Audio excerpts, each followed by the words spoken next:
এক ব্যক্তি প্রচন্ড শীতের রাত, ল্যাপ কম্বল বিছানা ছেড়ে রাতের বেলা ঘুম থেকে জাগ্রত হওয়ার পর কামা ফাতাওয়াদ্দা সুম্মা কামা ইলা সালাহ, ওযু করছে, করার পর নামাজের মধ্যে দাঁড়িয়েছে। প্রচন্ড শীতের রাত, ল্যাপ কম্বল বিছানা ছেড়ে যে নামাজের মধ্যে দাঁড়িয়ে যায়, আল্লাহ তাআলা তাকে দেখে খুশিতে হাসতে থাকে। সুবহানাল্লাহ।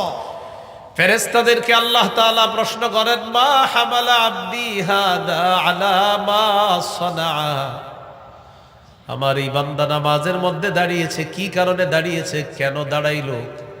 ফেরেশতারা বলে, আল্লাহ রাজা মা ইনদাকা ওয়া শাফকাতাম মিম্মা ইনদাক। এক নাম্বার আপনার কাছে প্রতিদান পাওয়ার আশায়, দুই নাম্বার আপনার গজব থেকে বাঁচার আশায় আপনার দরবারে তাহাজ্জুদে দাঁড়ায় গেছে। আল্লাহ তাআলা বলেন, সাক্ষী থাকো তোমরা, আতাইতুহু মা রাজা, সে যে আশায় দাঁড়িয়েছে আমি তাকে দিয়ে দিলাম।